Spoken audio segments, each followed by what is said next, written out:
पूरी रैली के उनके नेताओं के भाषण सुनने और उनके बॉडी लैंग्वेज के बाद कि भाजपा काफ़ी घबराई हुई है, भाजपा काफ़ी बॉडी लैंग्वेज के बाद, उस रैली के बाद से कई लोगों के मेरे पास भाजपा काफ़ी नर्वस है। उस रैली के बाद से कई लोगों के मेरे पास पत्रकारों के भी फ़ोन आए कि सर अब चुनाव कराएंगे क्या टाइम पे, ये लोग कहीं डिले तो नहीं कर देंगे। एक चीज जो साफ साफ आज रैली से निकल के आई कि बीजेपी के पास दिल्ली चुनाव के लिए कोई भी पॉजिटिव एजेंडा नहीं है। वो पूरा का पूरा चुनाव नेम कॉलिंग, भला बुरा बोल के नेगेटिव पूरा चुनाव लड़ने वाले हैं।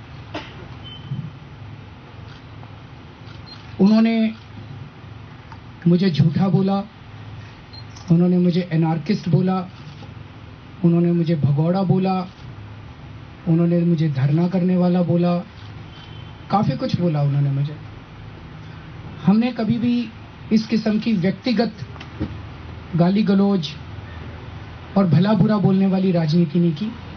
हमने हमेशा पॉजिटिव मुद्दों की राजनीति हम लोगों ने की है। अगर कोई व्यक्ति कोई भ्रष्टाचार करता है तो हम भ्रष्टाचार का मुद्दा उठाते हैं, उस आदमी की पर्सनालिटी के ऊपर हम कभी भी कमेंट नहीं करते। तो जो कुछ हम लोगों ने नेगेटिव मेरे बारे में बोला उसके ऊपर मैं कोई टिप्पणी नहीं करना चाहूँगा। आज सभी नेताओं के भाषण में एक चीज तो निकल के आई, 49 दिन की सरकार के ऊपर उन्होंने एक ने भी कुछ नेगेटिव नहीं बोला। तो आज एक तरह से बीजेपी ने आम आदमी पार्टी के 49 दिन के काम को सर्टिफिकेट दिया है कि काम अच्छा था। उन्होंने कांग्रेस के काम को 15 साल को लताड़ा, उन्होंने काफ़ी और चीज़ें बोली, लेकिन मैं एनार्किस्ट हूँ, मैं धरना करता हूँ, मैं ये करता हूँ। 49 दिन की सरकार के बारे में एक भी लाइन उन्होंने नेगेटिव नहीं बोली। इसका मतलब हमने काम तो अच्छा किया। दिल्ली की जनता भी कह रही है और भारतीय जनता पार्टी भी कह रही है। ये वही रामलीला मैदान है जहाँ से अन्ना हजारे जी ने आंदोलन किया था, जहाँ पे अन्ना हजारे जी ने धरना किया था।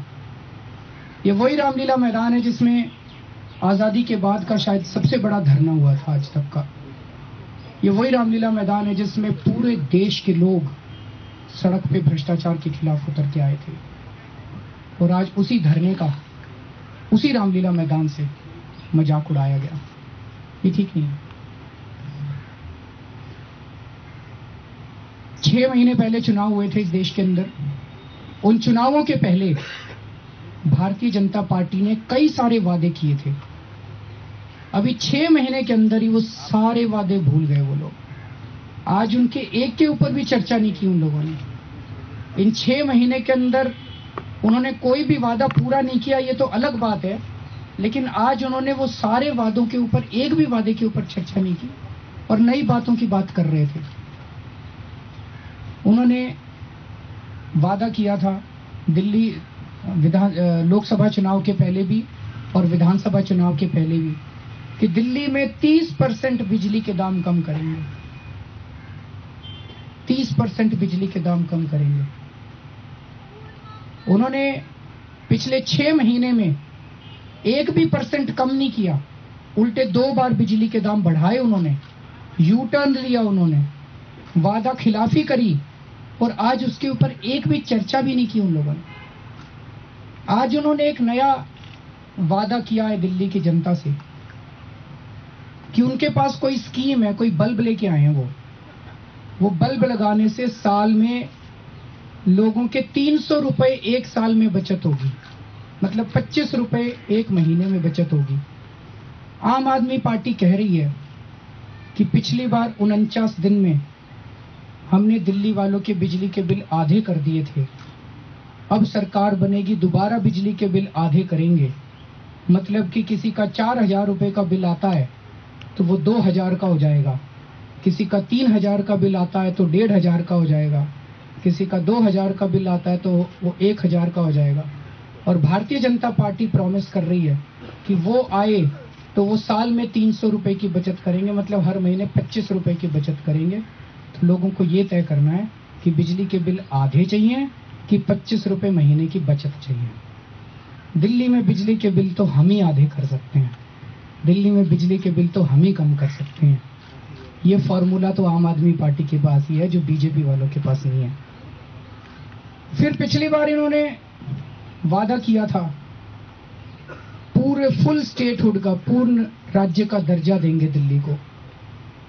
मैं सारी मीडिया का बहुत शुक्रगुजार हूं कि परसों से आप लोग याद दिला रहे हैं बार बार भारतीय जनता पार्टी को कि भाई आपने ये वादा किया था, आपने ये वादा किया था, आपने ये वादा किया था। रामलीला मैदान में प्रधानमंत्री जी इस पे कुछ बोले, लेकिन उन्होंने इसकी भी उन्होंने गौर वो कर दिया, उन्होंने भूल गए उस वादे को भी, वो उसको भी उन्होंने तवज्जो नहीं दी।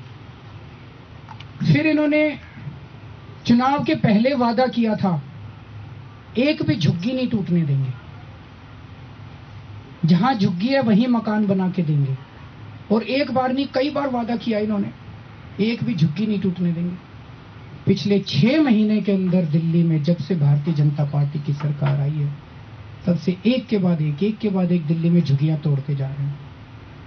जैसा मैंने कहा, हर व्यक्ति यही कहता है जी ये तो यू टर्न सरकार है, जो कहते हैं उसका उल्टा ही करते हैं। एक के बाद एक झुग्गियां तोड़ते जा रहे हैं ये लोग। इन्होंने रंगपुरी की झुग्गियां तोड़ दी, बसंत कुंज की झुग्गियां तोड़ दी, ओखला की झुग्गियां तोड़ दी, वजीरपुर की झुग्गियां तोड़ दी। आज फिर से एक शगुफा लेके आ गए, एक फिर से वादा लेके आ गए कि हम 2022 तक मकान बना के देंगे। तो जो ओखला की झुग्गियां तोड़ी है वो 7 साल इंतजार करेंगे क्या? वो तो बेचारे सड़क के ऊपर अपने बच्चों के साथ इतनी ठंड के अंदर जी रहे हैं। आप सारी दिल्ली की झुग्गियां तोड़ दोगे और कहोगे कि 2022 तक आपको मकान बना के देंगे, तो वो जाएंगे कहां, रहेंगे कहां, जिएंगे कैसे वो? गुजरात के अंदर पिछले चुनाव के पहले इन्होंने कहा था 50 लाख नए मकान बना के देंगे, 5000 मकान भी नहीं बनाए। तो वादा ही वादा करते हैं और अगले चुनाव में, मतलब 2 महीने बाद अगर अगला चुनाव हो उसमें पिछले वादे भूल जाते हैं, नए वादे लेके आ जाते हैं। तो दिल्ली की जनता तो कह रही है, सारे मैं तो झुग्गियों के अंदर खूब घूमता हूं, झुग्गी के लोग कह रहे हैं जी अभी हमारे बच्चे सड़क पे जी रहे हैं, ये कहां जाएं? इन्होंने सारी झुग्गियां तोड़ दी एक के बाद एक। अब तो वहां पे नारा चल रहा है, जब जब भाजपा आई है झुग्गियों पे आफत लाई है। फिर इन्होंने कहा रिश्वतखोरी पे, आज इन्होंने कहा कि अभी तो 7 महीने लग गए प्रधानमंत्री का दफ्तर साफ करने में, आपकी गली तक भी पहुंचेंगे, पता नहीं कितने टाइम लगेगा जी। अभी तो मैं भी सरकार में था, अभी तो प्रधानमंत्री का शुरू हुआ है, उसके बाद सेक्रेटरी लेवल पे आएंगे, फिर एडिशनल सेक्रेटरी लेवल पे आएंगे, फिर जॉइंट सेक्रेटरी लेवल पे आएंगे, फिर डिप्टी सेक्रेटरी लेवल का नंबर आएगा। अगर एक लेवल पूरा करने में 7 महीने लग गए तो आपकी गली का नंबर तो पता नहीं कब आएगा। वहां तो क्लर्क है जो हमारे से पैसे लेता है, वहां तो एक ऑर्डिनरी कर्मचारी है। हमने 49 दिन में दिल्ली से रिश्वतखोरी खत्म कर दी थी, 49 दिन में। 7 महीने में ये लोग नहीं कर पाए। पूरी दिल्ली आज मानती है। इवन एमसीडी के अंदर भी एक मीटिंग हुई थी भारतीय जनता पार्टी की, जिसमें सारे काउंसलरों ने कहा था ये केजरीवाल ने 49 दिन में रिश्वतखोरी कम कर दी थी, हम नहीं कर पा रहे। तो इसके 2 ही निष्कर्ष निकल सकते हैं जी। एक तो ये कि या तो इनको करना नहीं आ रहा, रिश्वतखोरी कम नहीं करनी आ रही इन लोगों को। ये कह रहे हैं ना गवर्नेंस आती है, गवर्नेंस आती है, गवर्नेंस भी नहीं आ रही। धरना भी नहीं करना आता, गवर्नेंस भी नहीं आती। हमको धरना भी करना आता, हमको गवर्नेंस भी आती है। तो या तो इनको करना नहीं आ रहा या इनकी नीयत खराब है। अगर करना नहीं आ रहा तो हमको बता दे, हमको आता है, हमने करके दिखाया तो हम सिखा देंगे इनको। लेकिन लगता है नीयत ही खराब है। तो रिश्वतखोरी को तो हम ही कम कर सकते हैं जी। झुग्गी झोपड़ी वालों के लिए मकान तो आम आदमी पार्टी बना सकती है, लोगों को भरोसा तो आम आदमी पार्टी पे है। रिश्वतखोरी हमने कम करके दिखाई थी और दिल्ली में सरकार बनेगी तो दोबारा दिल्ली को रिश्वतखोरी से मुक्ति दिलवा के दिखाएंगे। फिर जब इन्होंने चुनाव लड़े थे पिछले वाले, इन्होंने कहा था महंगाई दूर करेंगे, नारा भी दिया था। बहुत हुई महंगाई की मार, अब की बार मोदी सरकार। आज अमित शाह जी ने तो कहा कि महंगाई कम हो गई है। मैं बताना चाहता हूं उनको कि 49 दिन की आम आदमी पार्टी की सरकार में मटर 15 रुपए किलो मिला करते थे। आज अमित शाह जी को तो मटर खरीदने नहीं जाना पड़ता, वो तो हम ही जाते हैं, आम आदमी ही जाता है। मैं जाता हूं, मेरी वाइफ जाती है, मेरी मदर जाती हैं, मैं अपनी मदर से पूछता रहता हूँ, मम्मी से पूछता रहता हूँ, मम्मी ने बताया 40 रुपए किलो हो रहे जी आजकल मटर, 50 रुपए किलो हो रहे हैं मटर। पिछले साल 15 रुपए में मिला करते थे 49 दिन की सरकार में, आजकल 50 रुपए मटर हो रहे हैं। गोभी पिछले साल 8 रुपए किलो थी जी, आज 60 रुपए किलो हो रही है गोभी। कह रहे हैं महंगाई कम कर दी हमने। पिछले साल गाजर 10 रुपए किलो थी, इस बार 40 रुपए किलो हो रही है। 4-4 गुना, 5-5 गुना लोगों के घरों में सब्जियां नहीं बिन रही। आप मजाक उड़ा रहे हो दिल्ली के लोगों का, आप कह रहे हो महंगाई कम कर दी। फिर पिछली बार इन्होंने कहा था बहुत हुआ नारी पर वार, अब की बार मोदी सरकार। आज नारी को तो भूल ही गए। उल्टे पिछले कुछ दिनों में जो बातें सुनने को आ रही है, ऐसे लगता है जैसे पूरी भारतीय जनता पार्टी महिलाओं के खिलाफ है। कोई कहता है इनका 4 बच्चे पैदा करो। एक तरफ पूरी देश की जनता जानती है कि हमारे देश में कितनी जनसंख्या बढ़ गई है, परिवार नियोजन की कितनी जरूरत है, और भारतीय जनता पार्टी मैसेज दे रही है कि हर महिला को 4-4 बच्चे पैदा करने चाहिए। उनका खर्चा कौन उठाएगा? और क्या महिलाएं बच्चे पैदा करने की मशीन है? दूसरा ये कहते हैं लड़कियों को जीन्स नहीं पहनने देंगे। तीसरा ये कहते हैं लड़कियों को मोबाइल फोन नहीं यूज करना चाहिए, लड़कियों को नौकरी नहीं करनी चाहिए, लड़कियां जो कपड़े पहनती हैं उससे रेप होते हैं। ये इनकी समझ है।